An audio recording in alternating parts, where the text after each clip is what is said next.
Every black female has a big butt and big boobs. Loud, obnoxious, ghetto. Light skin being more attractive than dark skin. We're not smart. We're this way, we're that way. And a lot of times we have to prove ourselves as not being true. At a young age, I already knew the standards for a girl like me. As I become older, they become more obvious. You have to have permed hair, relaxed hair. You know, straight hair or like blonde hair, you know, long waves or something. And if it's natural, that's good hair. Like bad hair is hair you have to relax because it's kinky. Like it's not like appealing to have like natural hairstyles, or like if they are natural, they have to be like the curly head like black girls or something that looks mixed or something. And I remember when I first started wearing my hair natural, at first my mom was okay with it and she thought it looked nice. And then after like the second day, she was like, oh, stop that. She was like, you're starting to look African. I was like, well, I am African. And that really pissed me off. There are standards that are imposed upon us, like, you know, you're prettier if you're light-skinned. I knew people in the past that like just like wanted to be light-skinned, not for any particular reason, you know, because they love themselves. I mean, they love themselves except for, you know, the color of their skin. Like my siblings are all lighter than me, and my mom, she's dark-skinned, but she's lighter than me. So like I noticed, and I was like, hey, how come I'm the darkest? And you know, everybody else is so light. And I don't know. Since I was younger, I also considered being lighter as a form of beauty, or you know, beautiful than being dark skinned. So I used to think of myself as being ugly because I was dark skinned. I knew people who actually like went out there and got, you know, bleaching cream and everything.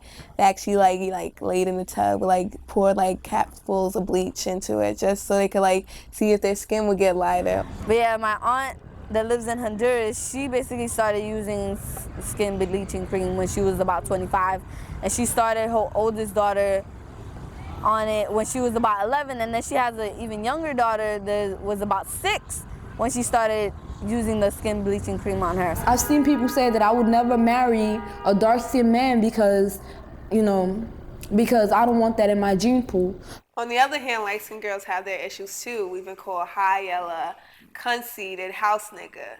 I feel like both sides have their issues. I guess I sort of felt like there was not any attention towards me because of maybe my skin color, or because my hair was kinky, or you know, just basically that. Or even when I was younger, like say there was I don't know, a doll. I used to have a lot of dolls, but most of them were just white dolls with long straight hair that I would comb, and I would be like, oh, I wish I was just like this Barbie doll. In Brown versus Board of Education, the famous case that desegregated schools in the 1950s, Dr. Kenneth Clark conducted a doll test with black children. He asked them to choose between a black doll and a white doll. In most instances, the majority of the children preferred the white doll. I decided to reconduct this test as Dr. Clark did to see how we've progressed since then. Can you show me the doll that you like best, or that you'd like to play with? This one. I like that one. Okay. This one. That one? This one. I like to play with this. And can you show me the doll that is the nice doll? And why is that the nice doll?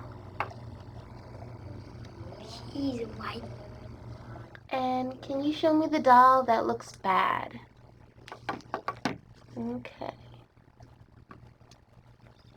And and why does that look bad? Because it's black. And why do you think that's a nice doll? Because she's white. And can you give me the doll that looks like you?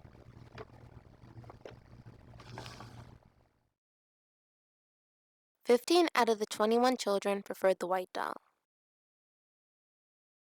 Our ancestors came to this country and they were pretty much ripped out of their culture. You know, they couldn't speak their language. They couldn't, you know, they couldn't be themselves. They had to be like what everybody else told them to be.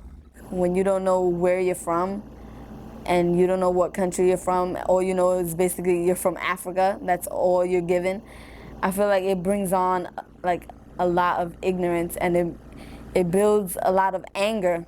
I've seen it build a lot of anger in a lot of black young females.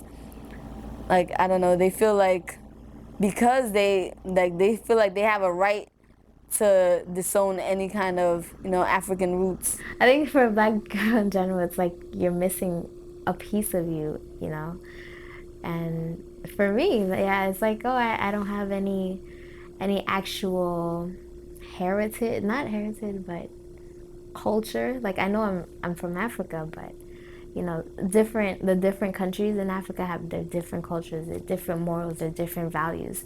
And not knowing that it sort of keeps us at a loss. And I feel like we're busy searching for it while everybody else in society is throwing their ideas and what they believe we should be at us. But, you know, personally, we know that's not what we should be, but we're gonna take it because we don't know exactly what it is that we should be, because we don't really know where we came from.